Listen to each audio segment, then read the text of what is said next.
काय जनाबाई, अहो जनाबाईनं जात्यावरती दळायला बसावं आणि भगवंतानं त्याच्या मदतीला धावून यावं, याच्यापेक्षा काय प्रेम असू शकतं. जनाबाई जात्यावरती दळायला बसल्या तर साक्षात पांडुरंग परमात्मा विठ्ठल दळू लागायला यायचा आणि जनाबाई म्हणायच्या ये रे बा विठ्ठला, आणि त्यांच्या पाठीमागे पांडुरंगही म्हणायचा ये रे बा विठ्ठला. जनाबाई म्हणायची देवा ये रे बा विठ्ठला मी म्हणते, तू कसं म्हणावं ये रे बा विठ्ठला.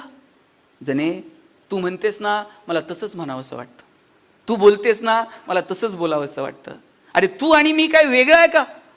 जनाबाई म्हटली तू आणि मी सारखे कसे रे, तू असा छान, तू असा देखना, तू असा रुबाबदार, तुझ्या गळ्यात हा सोन्याचा हार, मी अशी फाटके. एवढंच आहे ना. जनाबाईच्या स्वतःच्या गळ्यातला हार काढला आणि देवानं जनाईच्या गळ्यात घातला आणि पुन्हा जात्यावरती दळायला लागले. दळता दळता देव सगळं विसरून गेले. तिकडं काकड्याचा आवाज आला आणि मग जनाबाई म्हटली देवा काकडा सुरू झाला आणि तुम्ही बसलाय दळत, तिकडे विटेवर कोण आहे. देव उठला आणि थेट विटेवरती गेला. आणि जनाबाई सकाळी पाणी भरायला गेली. लोक बघतायत देवाचा हार जनाबाईच्या गळ्यात आणि तिकडं सगळीकडं देवाचा हार गेला, देवाचा हार गेला. लोक म्हटली जनीनं हार चोरला. शिक्षा दिली, सुळावरती चढवा म्हटले. तुम्ही कथेंमधला भावार्थ लक्षात घ्या. सुळावरती चढवा म्हटले.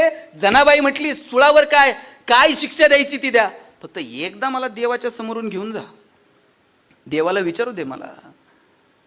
समोरून जाताना मनातल्या मनात जनाई विचारते देवा मी लोकांना सांगू कसं, तू माझ्या घरी जळायला येतो आणि तू तुझा हार माझ्या गळ्यामध्ये घातलाय. देवाचं देवपण देवाचं मोठेपण टिकावं, तू दळायला येतो मी सांगू कसं. बघ तुला काय करायचंय ते कर आणि सुळाचं पाणी व्हावं. काय काय सुंदर कथा आहे. मला वाटतं हे सांगा येणाऱ्या पिढ्यांना, घ्या जवळ आणि त्यांना सांगा भगवंत कशात आहे. तुमच्या कामात तुमच्या कर्मात भगवंत आहे.